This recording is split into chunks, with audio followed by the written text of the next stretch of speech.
अच्छे लोगों के साथ हमेशा बुरा क्यों होता है? मृत्यु के देवता ने अपने एक दूत को भेजा पृथ्वी पर। एक स्त्री मर गई थी, उसकी आत्मा को लाना था। देवदूत आया लेकिन चिंता में पड़ गया, क्योंकि 3 छोटी छोटी लड़कियां जुड़वा एक अभी भी उस मृत स्त्री के स्तन से लगी है। एक चीख रही है, पुकार रही है, एक रोते रोते सो गई है। उसके आंसू उसकी आंखों के पास सूख गए हैं। 3 छोटी जुड़वा बच्चियां और स्त्री मर गई है और कोई देखने वाला नहीं है। पति पहले मर चुका है, परिवार में और कोई भी नहीं है। इन 3 छोटी बच्चियों का क्या होगा? उस देवदूत को यह ख्याल आ गया तो वह खाली हाथ वापस लौट गया। उसने जाकर अपने प्रधान को कहा कि मैं न ला सका, मुझे क्षमा करें, लेकिन आपको स्थिति का पता ही नहीं है। 3 जुड़वा बच्चियां हैं, छोटी छोटी दूध पीती, एक अभी भी मृत स्तन से लगी है। एक रोते रोते सो गई है, दूसरी अभी चीख पुकार रही है। हृदय मेरा ला न सका। क्या यह नहीं हो सकता कि इस स्त्री को कुछ दिन और जीवन के दे दिए जाएं? कम से कम लड़कियां थोड़ी बड़ी हो जाएं और कोई देखने वाला नहीं है। मृत्यु के देवता ने कहा, तो तू फिर समझदार हो गया।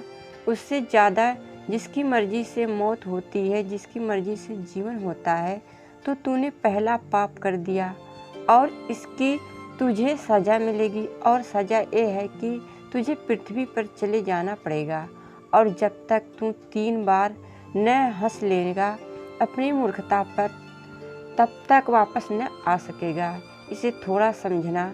3 बार न हंस लेना अपनी मूर्खता पर, क्योंकि दूसरी की मूर्खता पर तो अहंकार हंसता है। जब तुम अपनी मूर्खता पर हंसते हो तब अहंकार टूटता है। देवदूत को लगा नहीं, वह राजी हो गया दंड भोगने को, लेकिन फिर भी उसे लगा कि सही तो मैं ही हूँ और हंसने का मौका कैसे आएगा।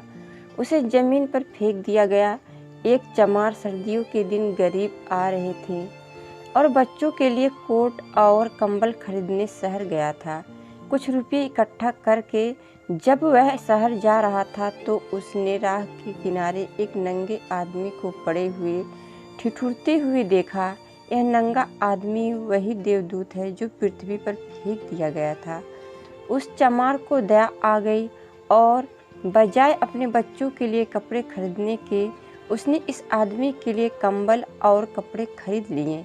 इस आदमी को कुछ खाने पीने को भी न था, घर भी न था, छप्पर भी न था जहाँ रुक सके। तो चमार ने कहा कि अब तुम मेरे साथ ही आ जाओ, लेकिन अगर मेरी पत्नी नाराज हो, जो कि वह निश्चित होगी, क्योंकि बच्चों के लिए कपड़े खरीदने लाया था, वह पैसे तो खर्च हो गए, वह अगर नाराज हो, चिल्लाए, तो तुम परेशान मत होना, थोड़े दिन में सब ठीक हो जाएगा।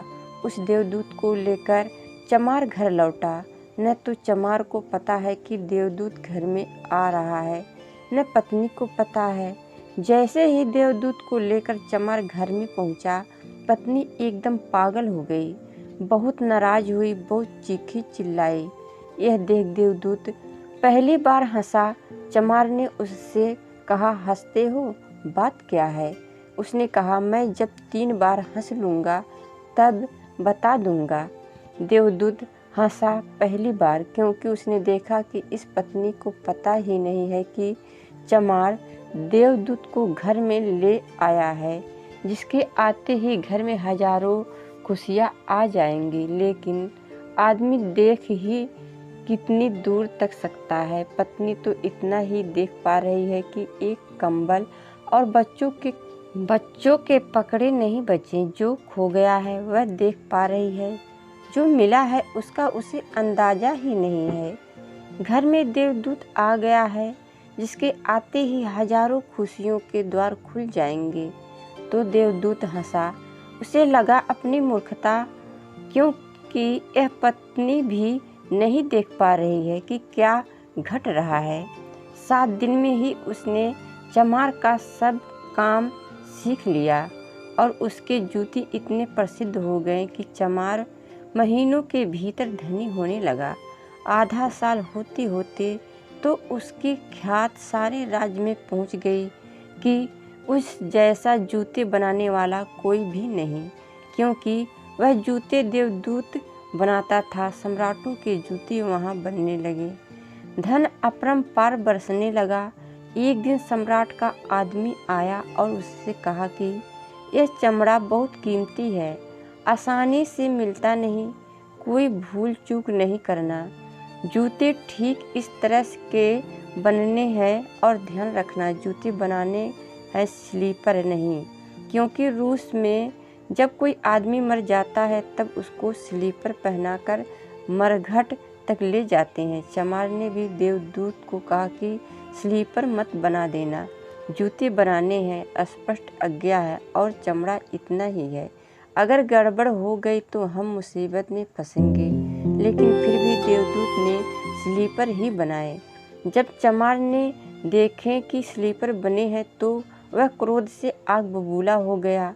वह लकड़ी उठाकर उसको मारने को तैयार हो गया कि तू हमारी फांसी लगवा देगा, और तुझे बार बार कहा था कि स्लीपर बनाने ही नहीं है। फिर स्लीपर किस लिए? देवदूत फिर खिलखिलाकर हंसा। तभी आदमी सम्राट के घर से भागा हुआ आया। उसने कहा, जूते मत बनाना, स्लीपर बनाना, क्योंकि सम्राट की मृत्यु हो गई है। भविष्य अज्ञात है, सिवाय उसके और किसी को ज्ञात नहीं है, और आदमी तो अतीत के आधार पर निर्णय लेता है। सम्राट जिंदा था तो जूते चाहिए थे, मर गया तो स्लीपर चाहिए। तब वह चमार उसके पैर पकड़कर माफ़ी मांगने लगा कि मुझे माफ़ कर दे, मैंने तुझे मारा। पर उसने कहा, कोई हर्ज नहीं, मैं अपना दंड भोग रहा हूँ। लेकिन वह हंसा आज दोबारा। चमार ने फिर पूछा कि हंसी का कारण? उसने कहा कि जब मैं 3 बार हंस लूँ दोबारा हंसा, इसलिए कि भविष्य हमें ज्ञात नहीं है, इसलिए हम आकांक्षाएं करते हैं जो कि व्यर्थ है, हम भाषाएं करते हैं जो कि कभी पूरी न होंगी, हम मांगते हैं जो कभी नहीं घटेगा, क्योंकि कुछ और ही घटना तय है।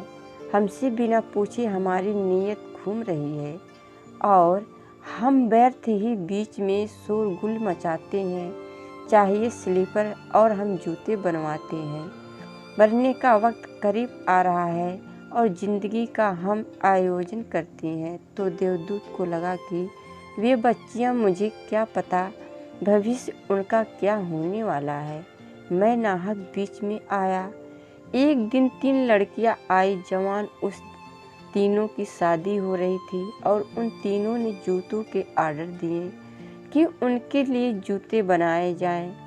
एक बूढ़ी महिला उनके साथ आई थी जो बड़ी धनी थी। देवदूत पहचान गया, ये वे ही 3 लड़कियां हैं जिनको वह मृत माँ के पास छोड़ गया था और जिनकी वजह से वह दंड भोग रहा है। वे सब स्वस्थ हैं, सुंदर हैं। उसने पूछा कि क्या हुआ, ये बूढ़ी औरत कौन है? उस बूढ़ी औरत ने कहा कि ये मेरी पड़ोसिन की लड़कियां हैं। गरीब औरत थी, उसके शरीर में दूध भी न था, उसके पास पैसे लत्ते भी न थे और 3 बच्चे जुड़वा। वह इन्हीं को दूध पिलाते पिलाते मर गई। लेकिन मुझे दया आ गई, मेरे कोई बच्ची नहीं है और मैंने इन तीनों बच्चियों को पाल लिया।